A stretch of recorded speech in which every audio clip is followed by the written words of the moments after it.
So in this video, we're going to be looking at the pattern classes and developing our understanding of the differences between the different classes. Now, there is already training in the academy around how to determine the fractals and being able to draw in your wave lines. That's absolutely essential before, of course, you can start looking to identify the patterns. If you are drawing the lines incorrectly, then you're going to get your patterns incorrect as well. All right, so the first difference obviously is between a W pattern and an M pattern. So an M pattern I would normally just refer to as a bearish pattern as well. And I'm just going to draw in an example here. It doesn't matter about anything else. We're going to look at each of the types of pattern in more detail, but that obviously looks like an M, and if you were to turn it around, obviously it would look like a W. Now, the thing to remember is that there are 4 waves but 5 points, and we designate these points point X, point A, B, C, and D. Now, D is currently floating. This is where we don't yet have an isolated low in this case, so it could go a lot further. So until you get an isolated low, this wave or this pattern isn't actually yet complete. However, we would already know for this particular instance what kind of pattern it is, and that's quite important to know.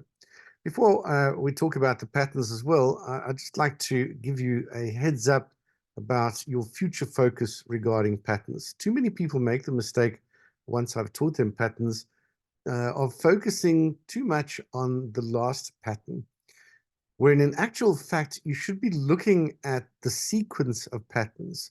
So if we have a 3-4-1 pattern, for instance, that's actually a very powerful setup on the execution time frame. If you're in a 4-1 pattern or 1-4 pattern on the secondary selection time frame.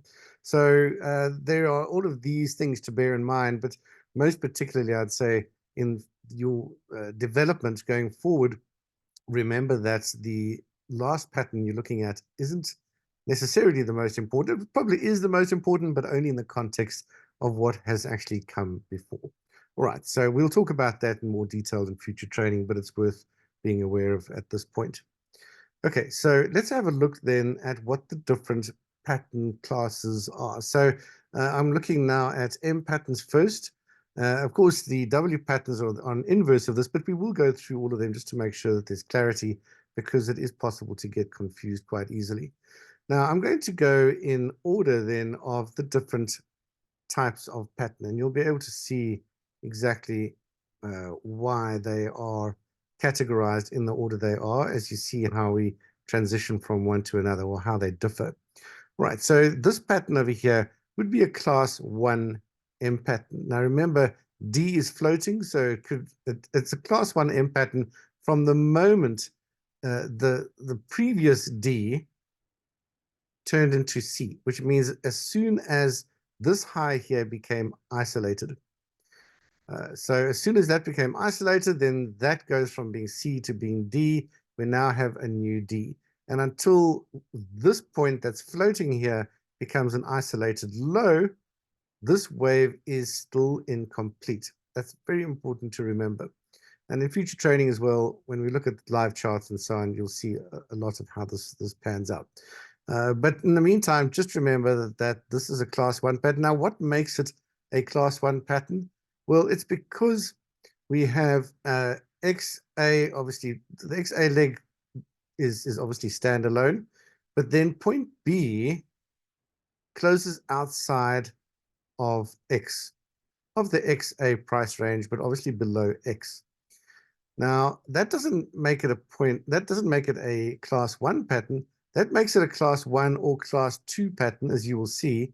What makes it a class 1 pattern is that C close, the close of the BC leg, is also outside of the XA price territory, in this case below the XA price territory, because of course it could be outside of it on that side, but we'll talk about that pattern in the future. later in this training. But at the moment, the most important thing to understand is why this is a class 1 pattern. And it's because not only did point B close outside or below X in an M pattern, but C close was also below X in this M pattern. All right, so that is a class 1 M pattern. What is the difference between a class 1 and a class 2 M pattern? Well, the answer is C close. If the C close was inside the XA price territory or above X and below A, that is a class 2 M pattern. Now, what about a class 3 pattern? I'm just going to move this up a little bit further for clarity.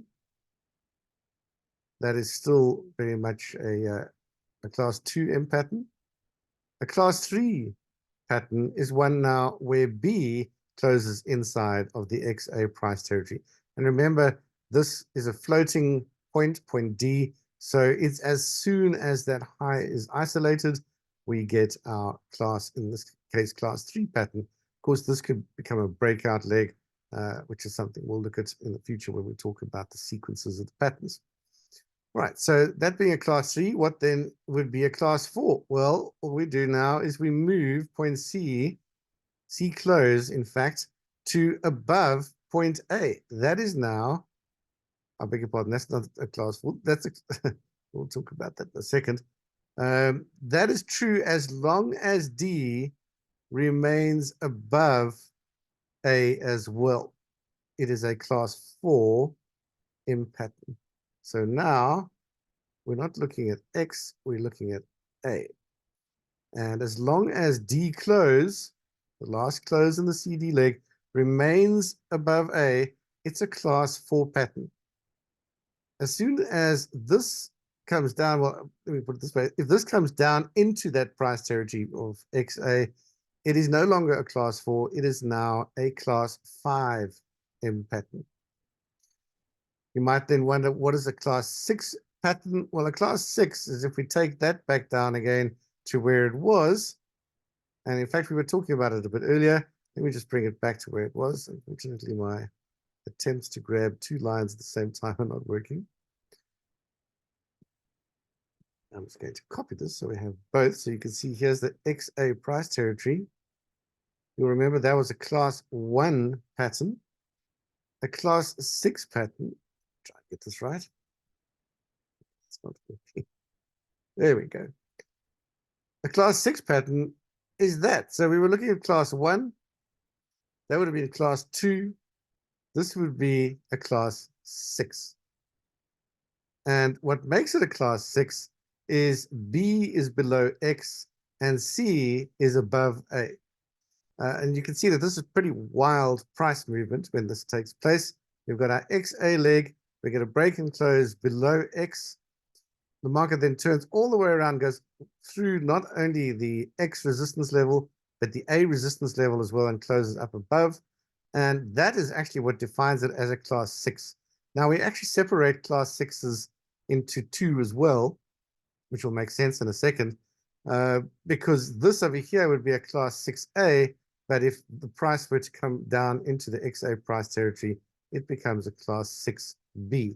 And in fact, that difference, you'll remember, is the same difference between a class 4 and a class 5. But a class 4 and a class 5 need to have B inside the XA price territory. So this would be a class 4, and that would be a class 5. So the difference between a 4 and a 5 is the same as the difference between a 6A and a 6B. That being a 6B and that being a 6A. So going back to our previous training on the support and resistance levels and trends and identifying trends, you'll remember we've got the difference between a strong trend and a weak trend. Well, these patterns are being defined so as to separate out what is strong and what is weak. So a class 6A like this, being very similar to a class 4 pattern, is an indication of strongly bullish price action. Of course, a class 4 is stronger because the support level at X has been respected all the way through. Whereas with a class 6 pattern, that's not the case because it would come below that. It's not working again, but you get the picture. So point B broke below X. Now, whereas in a class 4, it has been respected. And of course, at this point in time, the support level that was formed as resistance by point A is also being respected. That's obviously an indication of bullish strength. If it's not respected, then we have a weak trend. That's bullish weakness. It's still bullish, but it's not as strong as that.